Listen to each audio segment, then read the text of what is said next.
42장 18절부터 43장 21절까지가 이 구원에 관한 약속이거든요. 이 구원의 약속인데, 이제 구체적으로는 몸의 해방. 현재 이들은 바벨론 포로가 되어 있잖아요. 포로에서부터의 해방을 약속하는 내용이고, 동일한 구원에 관한 약속인데 43장 22절부터 44장 23절까지인가요? 이거는 이제 구속의 약속이라고 쓰입니다. 이거 속죄. 요거는 이제 몸, 육체의 해방, 요거는 영의 해방, 육체와 영의 해방을 말하고 있다고 합니다. 이 큰 단락이 이제 이렇게 되는 거죠. 약속을 주는 겁니다. 지난번에 이제 42장 18절부터 43장 13절까지 얘기하고 마지막 끝을 못 냈는데 43장 14절부터 21절까지 같이 읽도록 하겠습니다. 43장 14절부터 21절까지 같이 읽겠습니다. 시작. 너희의 구속자여 이스라엘의 거룩한 이가 이 여호와가 말하노라. 너희를 위하여 내가 바벨론에 사람을 보내어 모든 갈대아 사람에게 자기들의 연락하던 배를 타고 도망하여 내려가게 하리라. 나는 여호와 너희의 거룩한 이요 이스라엘의 창조자여 너희의 왕이니라. 나 여호와가 이같이 말하노라. 바다 가운데 길을 큰 물 가운데 지름길을 내고 병거와 말과 군대 용사를 이끌어내어 그들이 일시에 엎드러져 일어나지 못하고 소멸하기를 끄적이는 등불 같게 하였느니라. 너희는 이전 일을 기억하지 말며 옛날 일을 생각하지 말아라. 보라, 내가 새 일을 행하리니 이제 나타낼 것이라. 너희가 그것을 알지 못하겠느냐? 반드시 내가 광야에 길을 사막에 강을 내리니 장차 들짐승 곧 성냥이와 타조도 나를 존경할 것은 내가 광야에 물을 사막에 강들을 내어서 내 백성 내가 택한 자에게 마시게 할 것임이라. 이 백성은 내가 나를 위하여 지었나니 나를 찬송하게 하리 함이라. 아멘. 이 내용은 전체적으로 이제 14절부터 21절까지는 새로운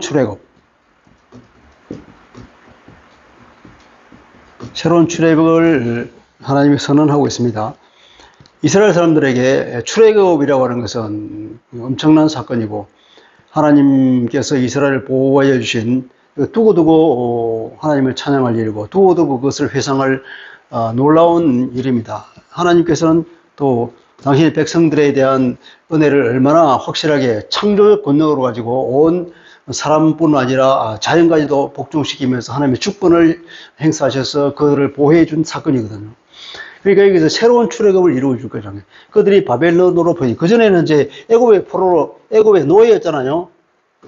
이때는 애굽의 노예로 살고 있는데 노예로 부려 먹힘을 당했는데 이제는 이제 바벨론에 이제 이게 포로로 잡혔냐.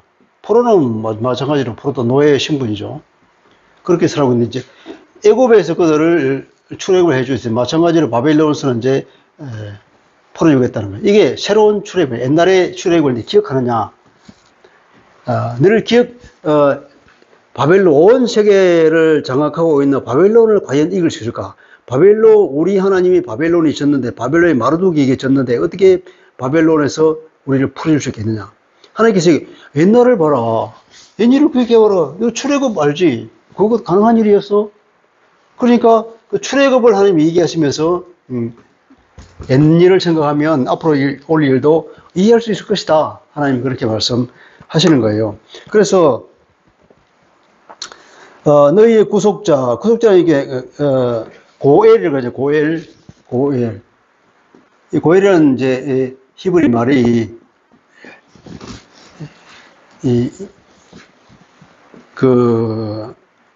노예를 돈 주고 사오는 거 있잖아요.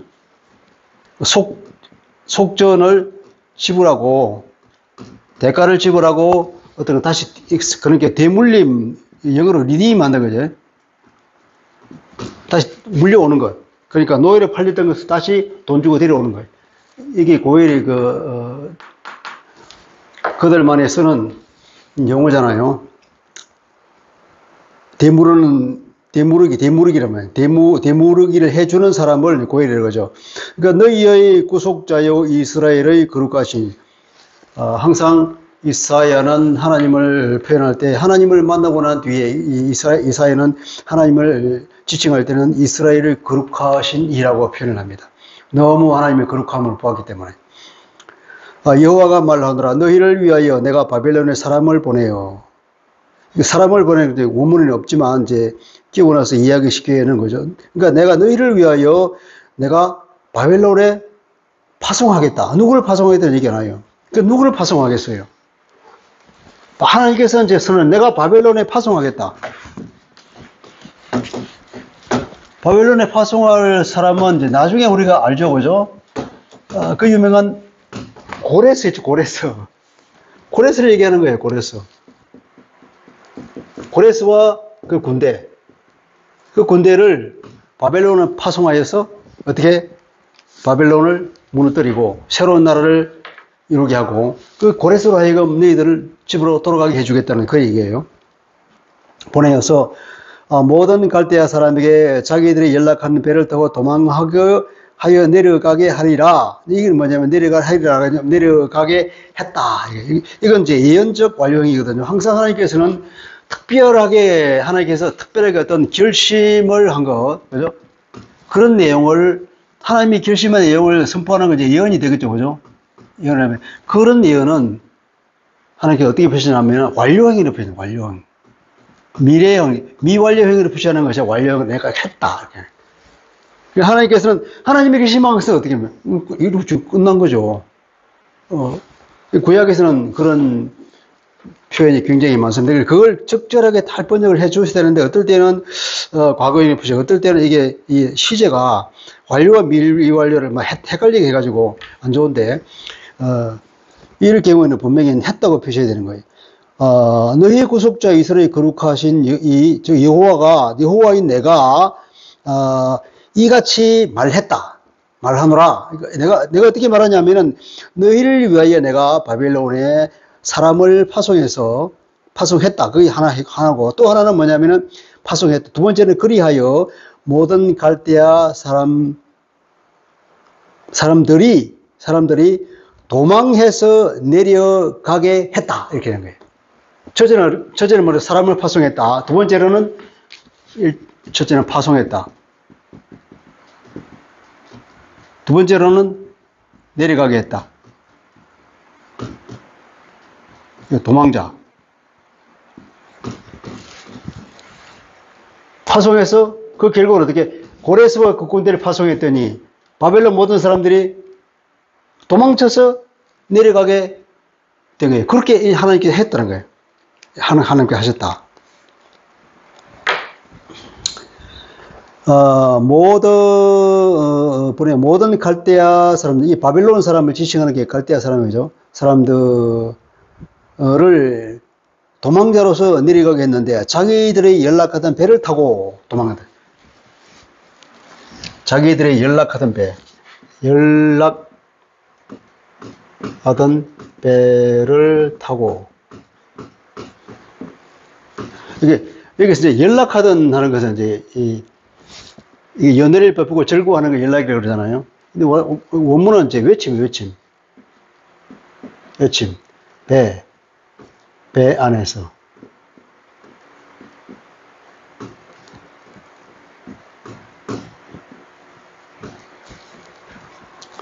원문은 그냥 배 안에서 들려오는 외침, 이렇게만 표현되어 있습니다. 그리고 갈대아 사람들, 배들 안에서 그들의 외침들, 이렇게 말해요. 외침들. 근데 이 외침이 이제, 즐거워서 하는 외침도 있을 것이고, 고통에서 들은 외침도 있을 거잖아요. 근데 어떤 사람은, 이건 보통 즐거워할 때 쓰는 단어라 해서 이제 연락이라고 표현했는데, 반드시 그렇지 않단 말이에요. 외침이. 고통 가운데서도 외치는 소리도 그 외침이거든. 사실은 그러니까, 배 안에, 그들이 사실은 바빌론 사람들은 그 배를 좋아했다고 그러더라고요. 그 멀리까지 수로를 타고 배가 들락거리는 걸 좋아했는데, 그래서 이제 연락하던 배라고 표현을 했지만, 이제는 그들이 좋아하던 배였지만, 이제는 어떻게, 도망자의 신세가 돼가지고, 이 배 안에서 이 외치는 뭐냐. 이 외침은 결코 즐거운 외침이 아니겠죠. 연락하는 외침이 아니겠죠. 공포에 질려서 두려움에 떨면서 우리가 망했다면 그런 외침이 배 안에서 들려온다는 거예요. 그런 시적인 표현입니다. 그러니까 베들란에서 이제 의역을 하자면 베들란에서 들려오는 갈대아인들의 통곡들, 이 정도 번역하면 좋겠죠. 시적으로 명사만 내야 되는데 베들란에서 들려오는 갈대아인들의 통곡들. 하나님께서 그게 사람을 보내니까 결과가 이렇게 나타나는 거예요. 근데 이러한 얘기를 들었을 때 이스라엘 사람들의 심정이 어떨까요? 그들은 그 일이 상상할 수 없는 일이거든요. 이 얘기를 읽으면 상상할 수 없는 일이다. 과연 이런 일이 있을까? 오늘 우리가 사회에 무너졌어. 우리가 말할 수 없는 고통 가운데 빠져 있어. 아무리 기도해도 끝없는 터널만 오르게, 어둠의 터널. 그때 예언을 듣는 거예요. 너희 고통은 이제 끝났다. 하나님께서 이제 빛을 비춰주신다. 그때 그게 믿어지겠습니까? 아무리 기도해도 안 되는데, 아무리 발버둥 쳐도 사업은 일어나지 않는데, 날마다 집안의 경제는 어려워지고, 이제는 길거리에 나앉게 생겼고, 이제는 사업은 다 망해가고, 사고만 일어나고, 그런데 그런 예언을 들을 때, 하나님은 우리에게 은혜 베풀 때, 우리로서는 할 수 없지만, 전능하신 하나님이 하시면 하시는 겁니다. 하나님의 결심하면은, 예언을 하면은 이미 그건 완료행위예요. 끝났다는 거예요. 하나님의 말씀하시면 그것은 반드시 이루어지는 것입니다. 그래서 우리는 그런 전능하신 하나님을 믿기에, 우리를 지극히 사랑하시는 우리의 아버지이심을 믿기에, 하나님이 그 말씀하셨다 그러면 이제는 우리는 기쁜 마음으로, 믿음으로, 이제 즐거워하면서 찬양하면서 살아야 되는 거예요. 우리에게는 아무런 증거가 없지만, 그것이 믿음인 거죠. 말이 우리가 그렇게 이반지 반이지, 이래 주거나 저래 주거나 뭐 어차피 하나님 그렇게 해주다니까 지금은 아무것도 없지만 주님 줄지 믿고 그냥 기쁨으로 살겠습니다. 새끼 밥 먹을 게 없지만 물만 떠놓고 마시면서도 기뻐하며 찬양하고 그런 거죠. 시편 126편이 바로 그들의 바벨론 포로에 해방되는 것을 노래한 시인데요. 그 시편을 그렇게 자기들이 이해하고 있습니다. 뭐라고 표현했냐면 126편 자, 여호와께서 시온의 포로를 돌려보내실 때에 우리는 꿈꾸는 것 같았도다. 얼마나 그들이 돌아가라는 그 고레스의 칙령을 듣고 얼마나 그들이 감동했겠어요. 마치 꿈을 꾸는 것 같다는 거죠. 여호와께서 시온의 포로를 돌려보내실 때에 우리는 꿈꾸는 것 같았도다. 할렐루야. 우리에게는 꿈꾸는 일이 곧 닥쳐올 것입니다. 2절 그때에 우리 입에는 웃음이 가득하고 우리 혀에는 찬양이 찼었도다. 그때에 문나라 가운데서 말하기를 여호와께서 그들을 위하여 큰 일을 행하셨다 하겠도다. 하나님을 찬양한 노래죠.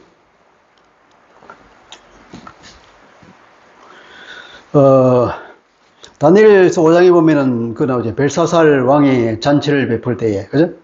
페르시아 군대가 왕궁에 들이닥쳐가지고, 벨사살 왕이 죽고, 바벨론은 그대로 무너진 것을 보게 됩니다. 바벨론이 얼마나, 국민들한테 인심을 잃을 때 포악하기로 유명해가지고, 오히려 바벨론 백성들이 페르시아 군대를 환영했다고 그러잖아요. 15절은 하나님께서 선포하는 겁니다. 나는 여호와여 너희의 거룩한 이요 이스라엘의 창조자여 너희의 왕이니라. 나는 누구라고요? 하나님께서 어떠한 분인지를 선포하는 거예요. 나는 여호와 너희의 거룩하니 이스라엘의 창조자여 너희의 왕이다. 이러한 하나님께서 선포하시는 말씀이라면 반드시 이루어지겠죠, 그죠? 16절 나 여호와가 이같이 말하노라. 바다 가운데 길을 큰 물가에 지름길을 내고. 공동번역은 이렇게 번역했습니다. 여호와께서 말씀하셨다. 바다에 큰 길을 내시고 거센 물길을 뚫고 한 길을 내시니 그들은 다시 일어나지 못하게 거꾸로 떨이시고 꺼진 심지처럼 사그라뜨리시고 병거와 기마를 출동시키시고 군대와 용사를 출동시키신 야훼께서 말씀하셨다. 자, 이게 왜 이렇게 번역하냐면 이렇게죠. 나 여호와가 이같이 말하노라. 바다 가운데 길을 큰 물 가운데 지름길을 내고, 마치 여호와께서 바다 가운데 이제 길을 내고 큰 물가에 지름길을 내실 것이라고 말하는 것 같이 이렇게 번역이 되어 있잖아요. 그런 의미가 아니란 거예요. 어쩌면 나 여호와가 나 여호와가 즉 바다 가운데 길을 냈고 큰 물 가운데 지름길을 내신 그 여호와 하나님, 그분이 이렇게 말씀하신다는 거예요. 그래 이렇게 말씀하는 이같이 말씀하는 이같이 하는 그 하나님 말씀의 내용은 뒤에 훨씬 뒤에 나오는 18절부터 20절까지 내용이에요. 20절 너희는 이전 일을 기억하지 말고 애정 일을 생각하지 마. 내가 보라 내가 새 일을 행할 것이다. 하나님이 말씀하시기 뭐라고? 새 일을 행할 것이다 이 말이에요. 여호와 하나님께서 이제 앞으로 무슨 일을 하신다고요? 새 일을 행해요. 새 일. 새 일을 행할 것이라고 하는 하나님의 여호와 하나님이 말씀입니다. 그 여호와 하나님이 어떤 하나님이시냐? 옛날에 출애굽을 이루셨던 그런 전능하신 하나님, 그 이스라엘 백성들을 그렇게 사랑하신 그 여호와 하나님이라 이 말이에요. 이해되죠? 나 여호와 어떤 하나님, 바다 가운데 길을 내셨고 큰 물 가운데 지름길을 내었던 그 여호와 하나님, 그리고 병거와 말과 군대와 용서를 이끌어 내신 그 하나님, 그리고 그리하여 그들이 일시에 엎드려져서 다시 일어나지 못하고 마치 소멸하기를 완전히 꺼져버린 등불 같게 만드신 그 여호와 하나님, 그분이 이같이 말씀하셨다 이 말이에요. 뭐라고 말씀하시냐? 18절부터 21절까지 말씀이에요. 그분이 뭐라고요? 너희는 이전 일을 기억하지 말며 옛날 일을 기억하지 말아라. 보라 내가 새 일을 행할 것이니 이제 나타낼 것이다. 너희가 그것을 알지 못하겠느냐? 반드시 내가 광야의 길을 사막에 강을 내리니. 이게 새로운 출애굽이잖아요. 앞에 보면 그 출애굽 얘기가 뭐였죠? 광야에 바다의 큰 길을 큰 물 가운데 지름길을 내신 여호와 하나님입니다. 이제 뭐냐? 새 일. 이게 출애굽이라면 이제는 새로운 출애굽. 이제 새로운 측은 뭐냐면 광야의 길을 내고 사막의 강을 내고, 옛날에는 바다를 건너왔지만 이제는 바다가 아니잖아요. 이쪽 여기에 팔레스타인이라 그러면 여기 가나안이라면 이렇게 올라가서 이렇게 여기는 못 오니까 하란이고, 여기 유프라테스 티그리스 강에 흐르는 여기에 이제 이쪽 지방이 바빌론이죠.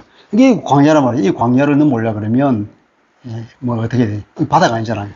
이제 광야에 어떻게 물이 있어야 그들이 물을 먹고 올 것이고, 여기 내 강을 낼 것이고 물을 주겠다는 하나님 말씀. 쉽게 넘어올 수 있도록.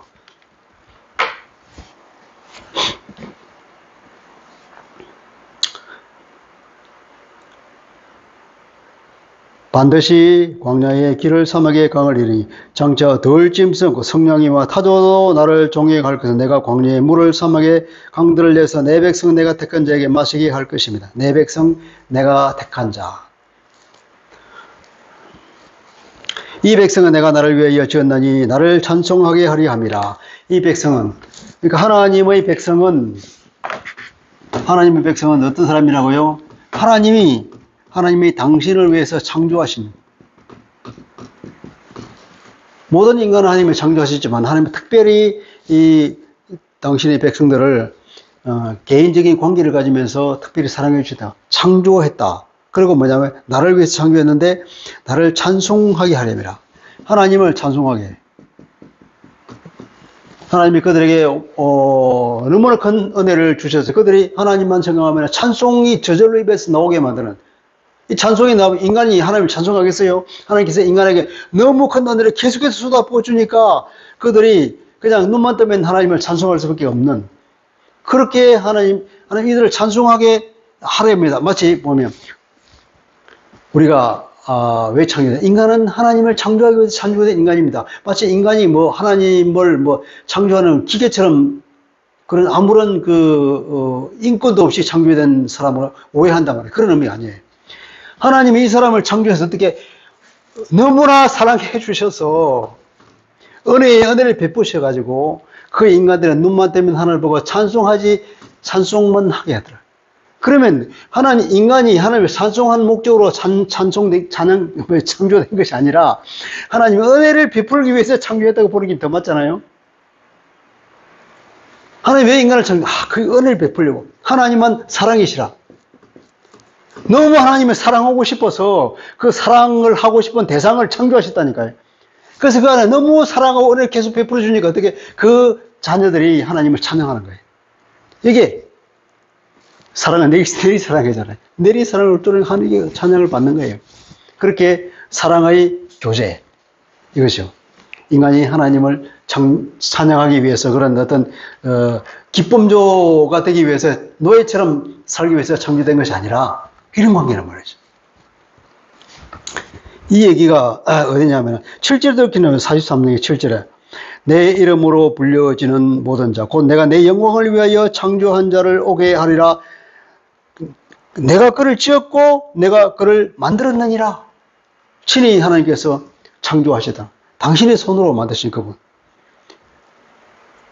창조주 그분이 친히 만드신 그렇게 피조된 인간이 얼마나 영광스럽겠어요, 그게. 그 영광스러운, 지위를 가진 이스라엘 사람들을, 그 유대인들에게 하나님이 그렇게 말씀해요. 이게, 7절부터 21절까지가 한 묶음으로 되겠죠. 동일한 말씀을 하고 있으니까.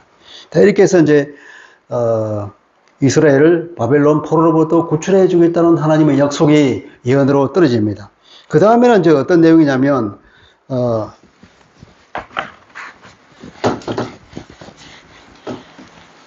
그러니까 육체적인, 육체의 구원을 이루었다면, 이제는, 몇 장입니까?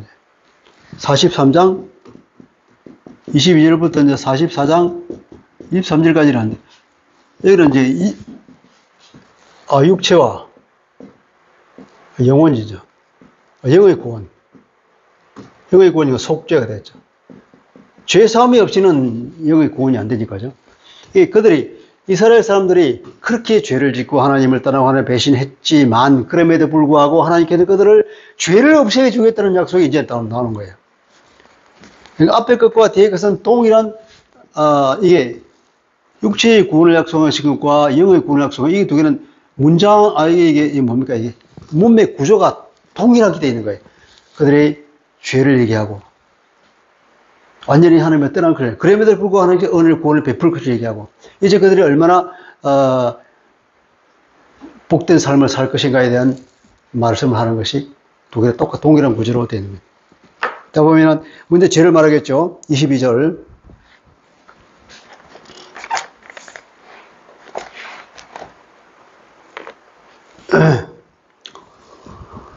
그러나 야곱아 너는 나를 부르지 아니하였고 이스라엘아 너는 나를 괴롭게 여겼으며 내 번제의 양을 내게로 가져오지 아니하였고 내 제물로 나를 공경하지 아니하였느니라. 나는 제물로 말미암아 너를 수고롭게 아니하였고 수고롭게 한다는 것은 이제 이게 종노릇 하게 하는 걸. 그러니까 종사를 시키는 거죠.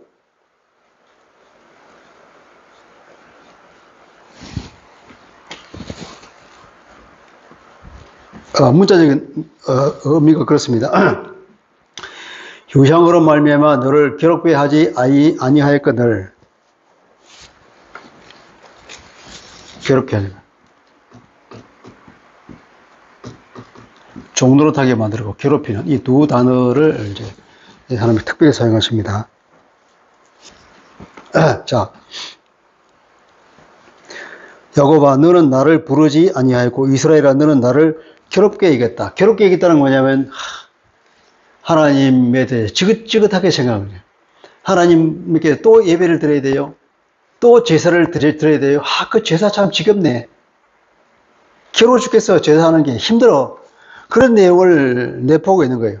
여호와 너는 나를 부르지 아니하였다.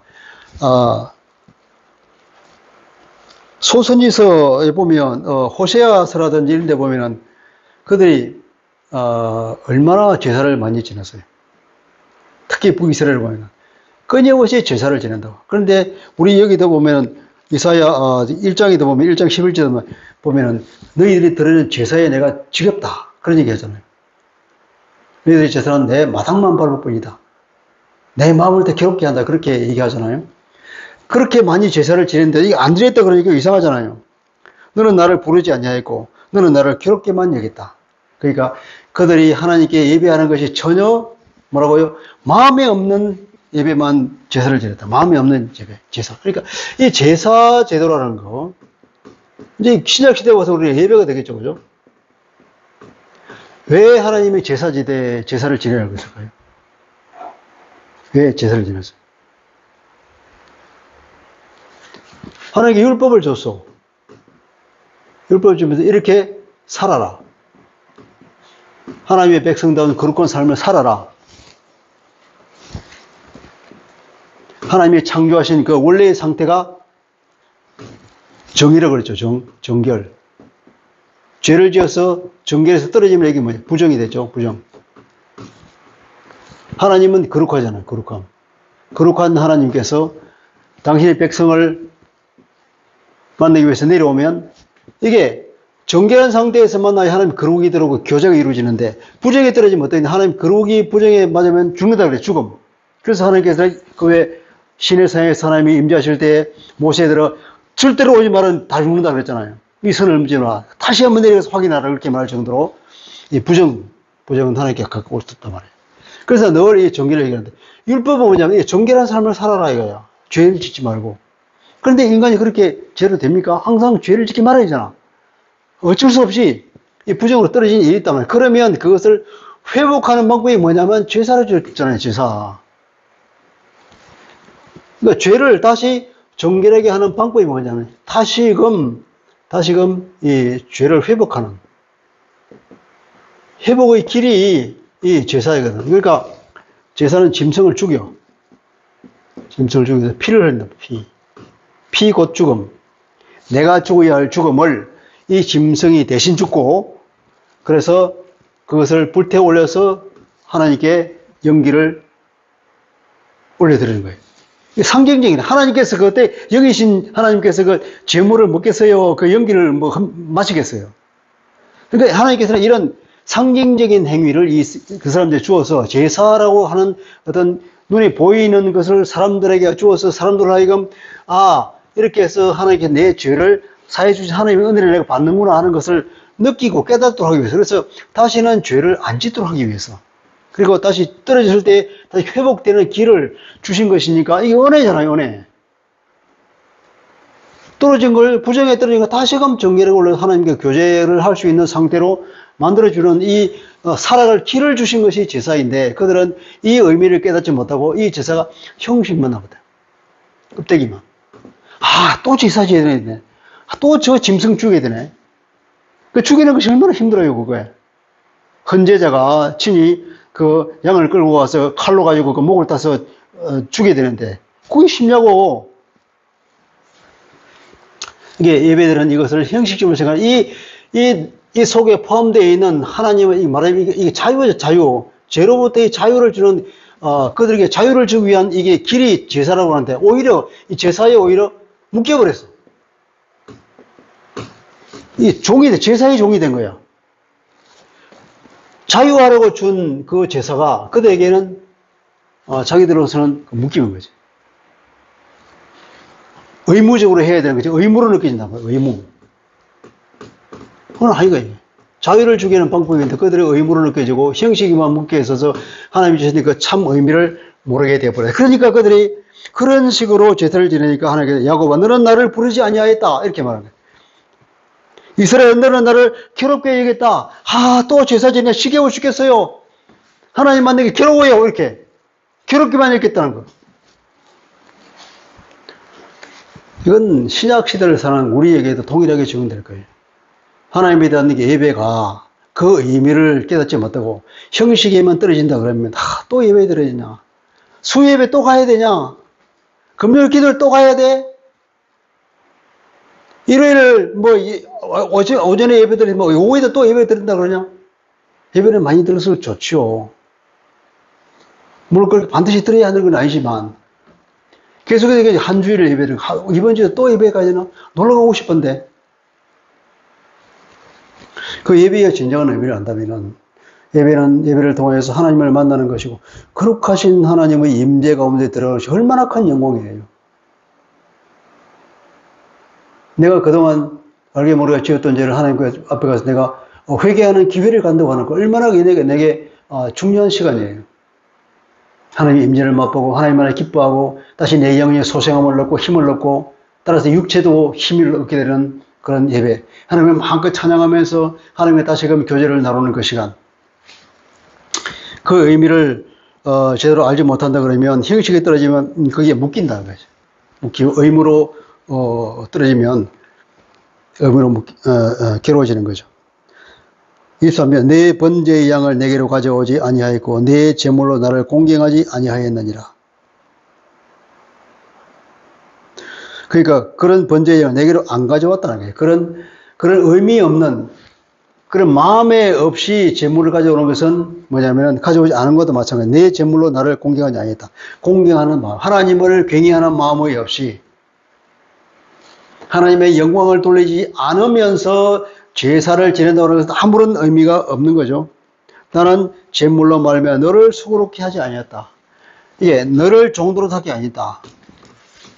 제물을 가지고 나를 섬기라고 네가 종노릇 하라고 내가 말하지 않았다. 나는 이 제사를 내게 자유를 주기 위해서 준 것이지 네가 거기에서 종처럼 묶여서 의무처럼 지내라고 한 것은 아니었다는 거예요. 하나님께서.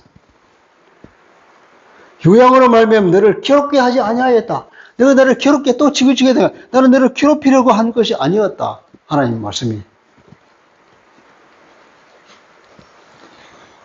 너는 나를 위하여 돈으로 향품을 사지 아니하며 희생의 기름으로 나를 흡족하게 하지 않냐고 올바른 제사를 드리지 않았다는 겁니다. 내 죄짐으로 나를 수롭게 하여 내 죄악으로 나를 괴롭하였다. 죄 앞에 죄짐과 죄악이라고 해요. 그것도 동일한 뜻이에요. 죄와 죄악이라고 했는데 이건 하타트라고 썼고 왜 그 히브리말 하타트 죄라고 하죠? 이거는 아온이라고 해요. 바람의 행위로 나타난 죄, 요거는 마음으로 지은 죄, 이렇게 쉽게 말하면 할 수 있는. 그러니까 어떤, 밖으로 드러나거나 드러나지 않거나 간에 인간이 하나님께 지은 모든 죄를 통과해서 이제 죄와 죄악이라고 표현을 하죠. 뭐냐면, 너희들이 그렇게 짓는 죄 때문에 오히려 내가 수고롭다. 내가 마치 종노릇 하는 것 같다. 내가 너를 서비스해야 된다. 내가 너희들 그 죄 때문에 내 마음이 괴롭다. 너희는 내게 예배를 드리느라고 한 번도 네가 수고를 하지 않고 너는 나는 너를 괴롭히지 않지만 너는 오히려 나를 수고롭게 만들고 나를 괴롭히는구나. 동일한 단어를 사용해서 하나님께서 이렇게 오더풀이라고 했습니다. 25절 나 곧 나는 나를 위하여 내 허물을 도말하는 자. 이렇게 그들이 죄를 이렇게 덜먹이고 나서 하나님께서는 느닷없이 나 곧 나는 나를 위하여 내 허물을 도말하는 자니. 이렇게. 하나님이 어떤 분이라고요? 나는 죄를 도말하는 자다.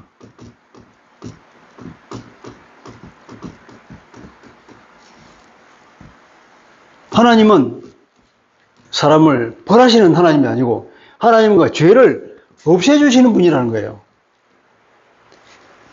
또 나를 위하여 그랬잖아요. 나를 위하여. 왜 나를 위하여 그랬을까요? 이 인간의 죄를 씻어주는 것이 그것이 하나님을 위하는 거예요. 그것이 하나님께 기쁘다는 거예요. 하나님의 속성상, 하나님의 속성이 죄를 용서해주고 은혜를 베풀어 주는 것이 하나님이 하시는 일이라는 거예요. 하나님의 속성이 그렇다는 겁니다. 나는 죄를 씻어주는 사람이다. 씻어주는 분. 그래서 내 죄를 기억하지 아니하리라. 기억.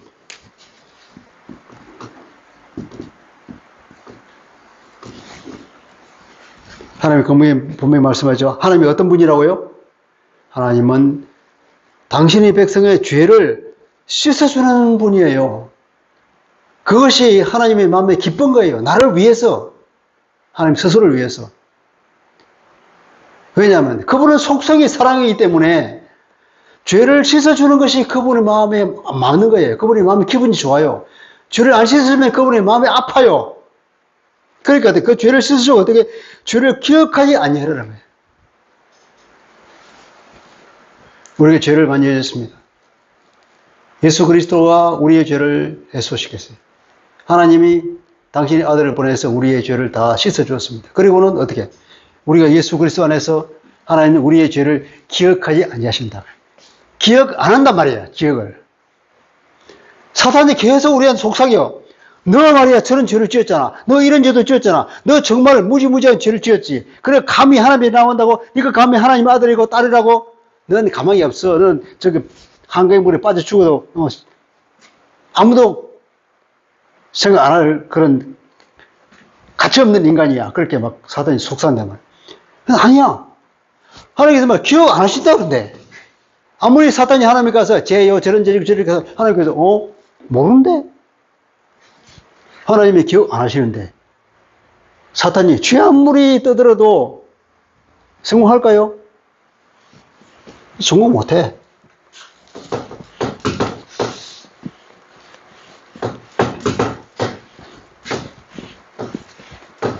하나님은 사랑이시기 때문에 그 속성상 너무 사랑이 넘치기 때문에 우리의 죄를 씻어주기를 간절히 바랬고 따라서 끝내는 당신의 아들을 이 땅에 보내서 우리 대신에 십자가에 죽기까지 함으로 삼하기까지 하면서 우리의 죄를 씻어주시고 거기는 기억도 하지 않겠다고 선언하시고 사탄이 아무리 가서 주장하고 고소를 하더라도 기억이 없어. 그럴 뿐이라고 말해요. 할렐루야. 여기에 우리의 소망이 있고 희망이 있는 거예요. 하나님께서 기억 안 하니까 다 잊어버렸다 그랬는데 내가 그런 내 스스로가 죄를 지어가지고 그럴 필요가 없다는 거예요. 하나님은 그렇게 하기를 기뻐하시오. 그렇게 하는 것이 하나님은 나를 위해서 하는 거라고 하나님께서 스스로 말씀하시는데 내가 왜 그렇게 하나님 앞에 주눅 들어서 말할 거예요. 그럴 필요 없단 말이에요. 아버지가 내 죄를 용서해 주시다면 아까 아버지는 내 죄를 다시는 기억하지 않아. 부모와 자식이라는 그런 거예요. 하물며 우리를 창조하시고 우리를 누구보다도 잘 아시는 그분이 그 죄를 다시 기억하냐고. 그 죄 때문에 우리에게 은혜를 안 주시겠냐고. 옛날보다 한층 더 사랑하시고 더 은혜를 베푸신 하나님 말이에요. 힘을 냅시다. 자, 그리고 이스라엘에게 이제 선포를 하는 거예요. 너는 나에게 기억이 나게 하라. 우리가 함께 변론하자. 이것은 이제 법정에서 하는 얘기예요. 너는 나에게 기억이 나게 하라. 우리가 함께 법정에서 변론을 해보자. 너는 말하여 네가 의로움을 나타내 보아라. 네가 의로움을 나타내기 위해서 한번 변론을 해봐라. 내 시조가 범죄하였고 이 시조는 아담입니까? 아담일 수도 있고 아브라함일 수도 있고 혹은 야곱일 수도 있습니다. 너는 시조부터 범죄하였고 너희 교사들이 나를 배반, 너희 교사들, 너희 지도자들도 나를 배반하였다. 너희 선지자들, 너희 지도자들, 너희 시조들, 조상들이 다 하나님을 말씀을 떠났고 하나님을 배반하고 그랬지만 그랬다. 그러므로 내가 그 성소의 어른들을 욕되게 하였다. 성소의 어른들, 성소에서 그렇게 하나님에 대해 제사지는 그런 제사장들까지도 성소의 제사장들을 내가 욕되게 하고 야곱이 진미를 당하도록 내어주고 이스라엘이 비방거리가 되게 하리라 하였느니라. 완료한 과거의 그래서 그 이스라엘 다 망했잖아요. 성소도 없어졌잖아요. 그래서 바빌론은 다 무너져가지고 그렇게 그 뭐냐? 너희 죄 때문에 그랬다는 거예요. 죄 때문에. 진멸을 당하도록. 진멸은 헤렘.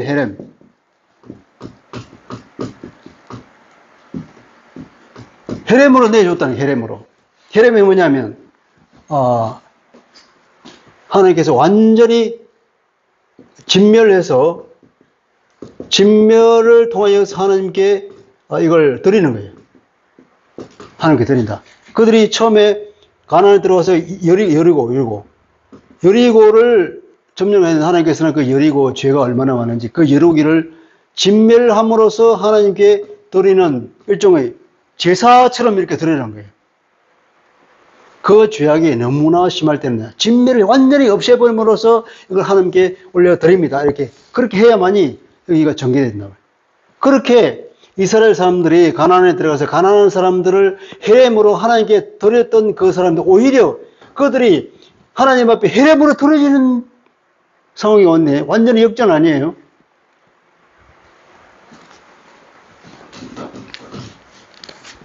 인간의 죄라고 하는 것은 그렇게 하나님의 은혜를 무너뜨리면서까지도 역전이 일어나게도 만든다는 거예요. 그렇게 말하는 거예요. 하나님께 내가 나를 위해서 내 허물을 도말하는지 나는 내 죄를 아버지 기억하지 않겠다. 그런데 한번 생각해봐라. 법정에서 내 한번 변론해보자.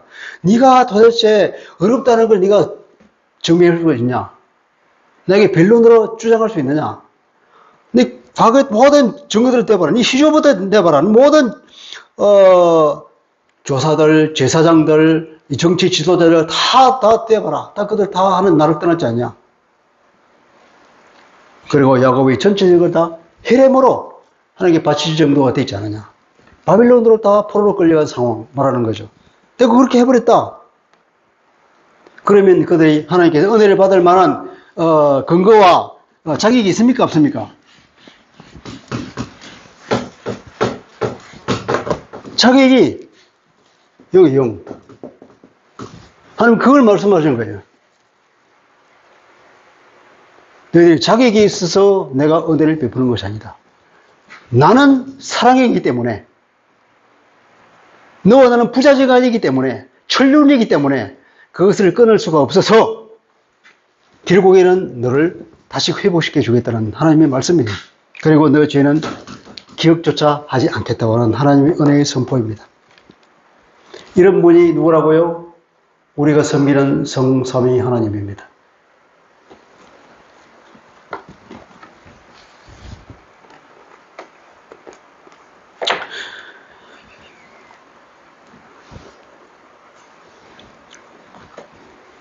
(44장) 더 하려고 했는데 오늘 여기까지만 해야 될 것 같습니다.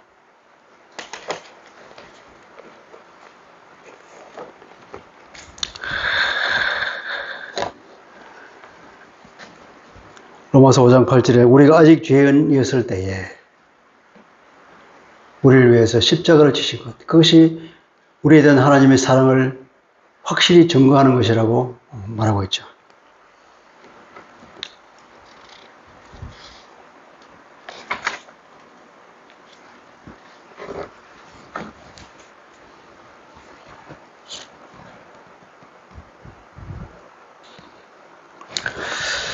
기도하겠습니다. 그러신 아버지, 하나님은 사랑이시고 당신이 창조하신 백성들, 하나님의 모든 피조물인 인간들을 하나님의 형상을 따라서 친히 창조하시고 그들과 사랑의 교제를 하기를 원하셨건만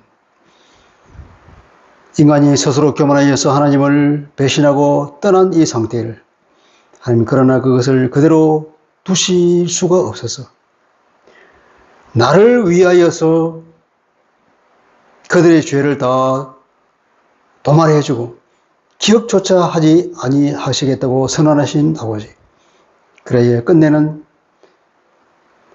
당신의 아들을 이 땅에 보내셔서 우리가 죽어야 할 죽음을 대신 죽으시고 그리고 우리의 죄를 깨끗이 씻어주시며 하나님의 공의를 정의를 이루시고 하나님의 사랑을 우리에게 증거해 보이신 아버지, 아버지의 사랑에 감사를 드릴 뿐입니다. 우리가 날마다 우리 성삼위 하나님의 이 사랑을 기억하며 언제나 하나님을 바라보며 하나님 앞에 엎드기를 원하고 우리 하나님을 찬양하기를 원합니다. 사탄이 우리의 귀에게 우리 마음속에 날마다 속삭입니다.